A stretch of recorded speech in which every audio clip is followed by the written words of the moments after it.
आज हमारे पास एक ऐसी किताब से जुड़ी जानकारी का ढेर है जो हमारे दिमाग के ऑपरेटिंग सिस्टम के बारे में है। हमारा मिशन ये समझना कि हमारे सोचने के ये दो चेहरे कौन से हैं और ये जानना कि कब हमारा दिमाग हमारा सबसे अच्छा दोस्त होता है और कब वो हमें ही धोखा दे जाता है। तो कहानी के दो मुख्य किरदार हैं। किताब में उन्हें सिस्टम 1 और सिस्टम 2 कहा गया है। सिस्टम 1 है हमारा ऑटोमेटिक, मतलब पलक झपकते ही काम करने वाला दिमाग, तेज, सहज और बिना किसी मेहनत के। जैसे किसी का गुस्सा है चेहरा पहचानना। हाँ, और फिर है सिस्टम 2 जो धीमा है, सोच समझ कर काम करता है और जिसे चलाने में काफी मेहनत लगती है। जैसे कि 17 को 24 से गुणा करना। और ये समझना बहुत जरूरी है कि ये दिमाग के कोई अलग अलग हिस्से नहीं हैं। ये तो बस सोचने के तरीकों को समझने के लिए बनाए गए मॉडल हैं। ज्यादातर समय हमारी जिंदगी की गाड़ी वो सिस्टम 1 ही चला रहा होता है। वो एक अनुभवी ड्राइवर है। सिस्टम 2 एक आलसी को पैसेंजर जैसा है जो पीछे की सीट पर सो रहा होता है और तभी जागता है जब सिस्टम 1 चिल्लाता है, अरे ये क्या मुश्किल आ गई। हाँ, और सिस्टम 2 को जगाने में सच में मेहनत लगती है। एक बड़ा दिलचस्प एक्सपेरिमेंट है एड वन टास्क। इसमें आपको 4 अंकों की कोई संख्या दी जाती है, मान लीजिए 5294, और आपको हर अंक में 1 जोड़कर तेजी से बोलना होता है 6305।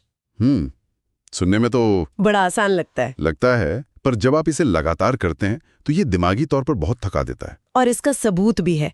इस एक्सपेरिमेंट में देखा गया कि ऐसा करते समय लोगों की आंखों की पुतलियां फैल जाती हैं। हाँ, ये दिमागी मेहनत का एक सीधा संकेत है। ठीक वैसे ही जैसे आपके घर का बिजली का मीटर तेजी से घूमता है जब आप एसी और गीजर एक साथ चला देते हैं। तो आप कह रहे हैं कि अगर मेरा दिमाग किसी मुश्किल हिसाब में लगा है तो मेरे सामने से एक गोरिल्ला भी निकल जाए तो मुझे पता नहीं चलेगा। क्या सच में ऐसा हो सकता है? बिल्कुल हो सकता है। ये मजाक नहीं है। यही तो मशहूर इनविजिबल गोरिल्ला एक्सपेरिमेंट है। लोगों को बास्केटबॉल पास गिनने जैसे मुश्किल काम में लगाया गया और उनके सामने से एक व्यक्ति गोरिल्ला का सूट पहनकर निकल गया। आधे से ज्यादा लोगों ने उसे देखा ही नहीं। कमाल है। इसका मतलब है कि हमारी ध्यान देने की क्षमता का एक, आप कह सकती हैं कि एक सीमित कोटा है। जब सिस्टम 2 अपनी पूरी ताकत किसी एक काम पर लगा देता है तो बाकी दुनिया के लिए हम सचमुच अंधे हो जाते हैं। और ये मेहनत सिर्फ ध्यान ही नहीं, हमारी विल पावर भी खा जाती है ना? दिमाग की एक और बड़ी मजेदार बात है जिसे ईगो डिप्लीशन कहते हैं। इसका मतलब है कि हमारी विल पावर की भी एक बैटरी होती है जो खर्च हो सकती है। बिल्कुल। अगर आपने किसी मीटिंग में बहुत देर तक अपनी भावनाओं पर काबू रखा है या किसी मुश्किल प्रेजेंटेशन पे काम किया है तो आपकी विल पावर की बैटरी कम हो जाती है। इसके बाद बहुत ज्यादा चांस है कि आप घर जाकर डाइट तोड़ देंगे या ऑनलाइन कोई बेकार की शॉपिंग कर लेंगे। अच्छा। क्योंकि थका हुआ दिमाग आसान रास्ता चुनता है और आसान रास्ता अक्सर गलत होता है। लेकिन ये बात मानने में थोड़ी मुश्किल है। क्या हम वाकई इतने लाचार हैं कि दिमागी थकान हमारे इतने बड़े फैसलों को बदल सकती है? इसमें अपनी समझ और तर्क की कोई भूमिका नहीं है। यही तो सबसे चौंकाने वाली बात है। ये सिर्फ दिमागी थकान नहीं, ये शारीरिक भी है। दिमाग का ईंधन है ग्लूकोज। एक स्टडी में इजरायली जजों के पैरोल देने के फैसलों को ट्रैक किया गया। नतीजे हैरान करने वाले थे। जज सुबह के नाश्ते के बाद लगभग 65% मामलों में पैरोल दे रहे थे, लेकिन लंच से ठीक पहले जब वे थक चुके थे और भूखे थे, ये दर गिरकर लगभग 0 हो गई। 0? हाँ, और फिर लंच के बाद ये वापस 65% पर पहुंच गई। ये दिखाता है कि एक थका हुआ और भूखा सिस्टम 2 वो डिफॉल्ट सेटिंग पर चला जाता है और सिस्टम बदलने से जुड़े मुश्किल फैसले का सबसे आसान जवाब है नहीं। वाह, ये तो डरावना भी है। चलिए, अगर हमारा सिस्टम 1 इतनी गलतियां करता है तो उसे एक्शन में देखते हैं। मैं एक पहेली पूछती हूँ। एक बैट और एक बॉल की कुल कीमत 110 रुपए है। बैट बॉल से ठीक 100 रुपए ज्यादा महंगा है, तो बॉल की कीमत क्या है? मैं शर्त लगा सकता हूं कि ज्यादातर लोगों के दिमाग में तुरंत एक जवाब कौंधा होगा, 10 रुपए। ये आपका सिस्टम 1 है जो तुरंत एक आसान और सहज दिखने वाला जवाब उछाल देता है। और वो जवाब गलत है। थोड़ा रुककर सोचिए, अगर बॉल 10 रुपए की होती तो बैट उससे 100 रुपए ज्यादा यानी 110 रुपए का होता। बिल्कुल सही जवाब है 5 रुपए। बॉल 5 रुपए की और बैट 105 रुपए का, तब दोनों का जोड़ 110 रुपए होगा। और ये सिर्फ एक दिमागी पहेली नहीं है, ये हमारी रोज की जिंदगी का सच है। हमारा दिमाग डिफ़ॉल्ट रूप से सबसे आसान दिखने वाले जवाब को पकड़ता है। यही वजह है कि हम पहली नज़र में लोगों को जज कर लेते हैं या किसी मुश्किल प्रॉब्लम का आसान पर गलत हल सोच लेते हैं। असल ज्ञान मेहनत मांगता है और हमारा सिस्टम 2 आलसी है। दिमाग के ये धोखे और भी गहरे हैं। एक चीज है प्राइमिंग। इसका मतलब है कि एक शब्द या विचार हमारे दिमाग में दूसरे जुड़े हुए विचारों को बिना हमारी जानकारी के जगा देता है। जैसे अगर मैं कहूँ खाना, तो आपके दिमाग में भूख, रोटी, रेस्टोरेंट जैसे शब्द एक्टिवेट हो जाएंगे। और ये सिर्फ शब्दों तक सीमित नहीं है, ये हमारे व्यवहार को भी बदलता है। इसे आइडियोमोटर इफेक्ट कहते हैं। एक क्लासिक एक्सपेरिमेंट में कुछ कॉलेज स्टूडेंट्स को ऐसे शब्द पढ़ने को दिए गए जो बुढ़ापे से जुड़े थे, जैसे भुलक्कड़, गंजा, झुर्रियां। इसके बाद जब वे कमरे से बाहर निकले तो वे उन स्टूडेंट्स के मुकाबले काफी धीरे चल रहे थे जिन्होंने बुढ़ापे से जुड़े शब्द नहीं पढ़े थे। सच में? हाँ, और उन्हें इस बात का कोई अंदाजा नहीं था कि उनके चलने की गति धीमी क्यों हो गई है। एक मिनट, तो इसका मतलब ये है कि हमारा दिमाग और शरीर एक दूसरे से चोरी छुपे बात कर रहे हैं? मतलब जो मैं पढ़ती हूँ उससे मेरे चलने का तरीका बदल सकता है, और अगर मैं जबरदस्ती मुस्कुराऊं तो मेरी फीलिंग्स बदल सकती हैं। ये तो कमाल की बात है। बिल्कुल, ये एक 2 वे स्ट्रीट है। मुस्कुराने से आप थोड़ा खुश महसूस करते हैं और कंधों को झुकाकर बैठने से आप थोड़ा दुखी महसूस कर सकते हैं। हमारा सिस्टम 1 लगातार इन कनेक्शंस को बनाता और इस्तेमाल करता रहता है और हमें कानों कान खबर नहीं होती। इसी से जुड़ा एक और कॉन्सेप्ट है कॉग्निटिव ईज, यानी सोचने में आसानी। जब चीजें हमें आसान लगती हैं तो हम उन पर ज्यादा भरोसा करते हैं। साफ सुथरी लिखावट, बार बार सुनी गई बात या तुकबंदी वाली कहावतें, ये सब हमें ज्यादा सच लगती हैं। हाँ, एक स्टडी में लोगों को कुछ कहावतें दिखाई गईं जो कहावतें तुकबंदी में थीं, जैसे an apple a day keeps the doctor away. उन्हें लोगों ने बिना तुकबंदी वाली कहावतों से ज्यादा समझदारी भरा माना। भले ही दोनों का मतलब एक ही हो। हाँ, क्योंकि तुकबंदी दिमाग को अच्छी लगती है, उसे प्रोसेस करना आसान होता है, और जो आसान है वो सच लगता है। तो इसका मतलब है कि अगर मैं किसी को मुश्किल में डाल दूं तो वो ज्यादा सोचेगा। ठीक यही होता है। जब कोई सवाल धुंधले या मुश्किल फॉन्ट में लिखा होता है तो दिमाग में एक अलार्म बजता है। ये कॉग्निटिव स्ट्रेन यानी सोचने की कठिनाई सिस्टम 2 को जगा देती है और लोग उस सवाल का ज्यादा सोच समझकर सही जवाब देते हैं। तो कभी कभी थोड़ी मुश्किल अच्छी होती है। तो हमारा दिमाग आसान कहानियों पर भरोसा करता है, और ये जो कहानी बनाने की आदत है ये सिर्फ तथ्यों के बारे में नहीं है, ये लोगों के बारे में भी है। क्या ऐसा ही कुछ हैलो इफेक्ट में नहीं होता? बिल्कुल। हैलो इफेक्ट का मतलब है कि अगर हमें किसी व्यक्ति की एक अच्छी क्वालिटी दिख जाती है तो हम मान लेते हैं कि उसकी बाकी सारी क्वालिटीज भी अच्छी ही होंगी।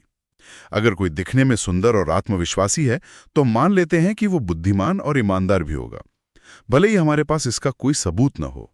पहली राय का असर बहुत गहरा होता है। बहुत ज्यादा। और ये सब इसलिए होता है क्योंकि सिस्टम 1 एक सिद्धांत पे काम करता है, WYSAIT, What you see is all there is, यानी जो दिख रहा है बस वही सब कुछ है। सिस्टम 1 अधूरी जानकारी से ही एक पूरी कहानी बुन लेता है और बीच के खाली हिस्सों को अपने आप भर देता है। और खतरनाक बात यह है कि कम जानकारी से बनी कहानी ज्यादा भरोसेमंद और कोहेरेंट महसूस हो सकती है, क्योंकि उसमें कोई विरोधाभासी जानकारी तो है ही नहीं। अच्छा। इसलिए अक्सर कम जानने वाले लोग ज्यादा आत्मविश्वासी होते हैं। उन्हें अपनी कहानी में कोई छेद नजर ही नहीं आता। इसी से ओवर कॉन्फिडेंस और फ्रेमिंग इफेक्ट जैसी गलतियां होती हैं। किसी दही को 90% फैट फ्री कहना ज्यादा बिकवाता है बजाय 10% फैट कहने के, जबकि बात एक ही है। सिस्टम 1 कहानी के फ्रेम पर ध्यान देता है, आंकड़ों पर नहीं। बिल्कुल। अगर हम इसे एक कदम और आगे ले जाएं तो हमारे बड़े फैसले, जैसे पैसे या जोखिम से जुड़े फैसले, वो भी इन धोखों से प्रभावित होते होंगे। मैंने एंकरिंग इफेक्ट के बारे में पढ़ा है, ये कैसे काम करता है? एंकरिंग एक बहुत शक्तिशाली दिमागी धोखा है। इसका मतलब है कि हमारा दिमाग किसी भी शुरुआती जानकारी, चाहे वो कितनी भी बेकार क्यों ना हो, से चिपक जाता है और अपने बाद के सारे अनुमान उसी के आसपास बनाता है। इसका क्लासिक एक्सपेरिमेंट जजों के साथ किया गया था। जजों के साथ? हाँ, अनुभवी जर्मन जजों को एक काल्पनिक चोरी के केस की फाइल पढ़ने को दी गई। फाइल पढ़ने से ठीक पहले उनसे एक जोड़ा पासा फेंकने को कहा गया, जो इस तरह से बनाया गया था कि उसका जोड़ या तो 3 आएगा या 9। इसके बाद उनसे पूछा गया कि वे चोर को कितने महीने की सजा देंगे। जिन जजों का पासे पर जोड़ 3 आया था, उन्होंने औसतन 5 महीने की सजा दी। और जिनका 9 आया? जिन जजों का जोड़ 9 आया था उन्होंने औसतन 8 महीने की सजा दी। पासे का नंबर पूरी तरह से रैंडम था, लेकिन उसने जजों के दिमाग में एक एंकर डाल दिया। ये तो बहुत ही अजीब है। तो मोलभाव करते वक्त या सैलरी नेगोशिएट करते वक्त इससे कैसे बचे? इसका एक ही तरीका है, उस एंकर को पहचानना और जानबूझकर उसे नजरअंदाज करना। अगर कोई कार बेचते हुए बहुत ऊंची कीमत बताता है तो उस नंबर पर मोलभाव शुरू मत कीजिए, उसे पूरी तरह से खारिज कर दीजिए। सोचिए कि वो कीमत गलत क्यों है और अपना तर्क तैयार कीजिए। आपको जानबूझकर अपने सिस्टम 2 को काम पर लगाना होगा। चीजें हमें आसानी से याद आ जाती हैं, हम उन्हें ज्यादा आम या ज्यादा संभावित मान लेते हैं। बिल्कुल। मीडिया में प्लेन क्रैश की खबरें बहुत सनसनीखेज तरीके से दिखाई जाती हैं, इसलिए वो हमें आसानी से याद रहती हैं। नतीजा? हमें हवाई यात्रा ज्यादा खतरनाक लगने लगती है। बिल्कुल। जबकि आंकड़े बताते हैं कि सड़क पर गाड़ी चलाना कहीं ज्यादा जोखिम भरा है। इसका सबसे अच्छा उदाहरण तो हर घर में मिलता है। पति पत्नी से पूछें कि घर का कितना काम कौन करता है, तो दोनों का जोड़ हमेशा 100% से ज्यादा निकलेगा। सही है।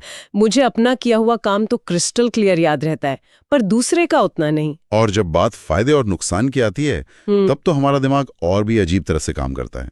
यहीं पर प्रोस्पेक्ट्स थियोरी आती है ना? हाँ, प्रोस्पेक्ट थ्योरी बताती है कि हम असल दुनिया में फैसले कैसे लेते हैं। इसका मूल सिद्धांत यह है कि हम फायदे और नुकसान को एक बराबर नहीं तोलते। इसे ऐसे समझिए, सड़क पर 500 रुपए का नोट मिलने की जितनी खुशी होगी, जेब से 500 का नोट गिरने का दुख उससे लगभग दुगना होगा।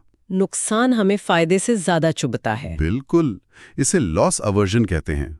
इसका मतलब है कि हम नुकसान से बचने के लिए ज्यादा बड़े जोखिम लेने को तैयार रहते हैं। हाँ, और दूसरा सिद्धांत है डिमिनिशिंग सेंसिटिविटी। 100 रुपए पाने की खुशी 1000 से 1100 रुपए पाने की खुशी से कहीं ज्यादा होती है। मतलब हमारा शुरुआती बिंदु या रेफरेंस पॉइंट बहुत मायने रखता है। जैक और जिल का उदाहरण इसे बहुत अच्छे से समझाता है।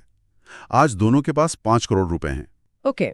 लेकिन जैक, जिसके पास कल सिर्फ 1 करोड़ थे, बहुत खुश है, और जिल, जिसके पास कल 9 करोड़ थे, बहुत दुखी है। हालांकि दोनों की कुल संपत्ति बराबर है। हाँ, लेकिन उनके रेफरेंस पॉइंट्स अलग हैं, इसलिए उनकी भावनाएं भी अलग हैं। ये तो जिंदगी को देखने का पूरा नजरिया ही बदल देता है। इसका मतलब हमारी खुशी इस पर निर्भर नहीं करती कि हमारे पास क्या है, बल्कि इस पर कि हमारी उम्मीदों के मुकाबले क्या बदला है। और इसी से जुड़ा एक और भी गहरा विभाजन है, हमारे 2 सेल्फ की कहानी। हाँ, ये इस किताब के सबसे गहरे विचारों में से एक है। हमारे अंदर 2 मैं हैं।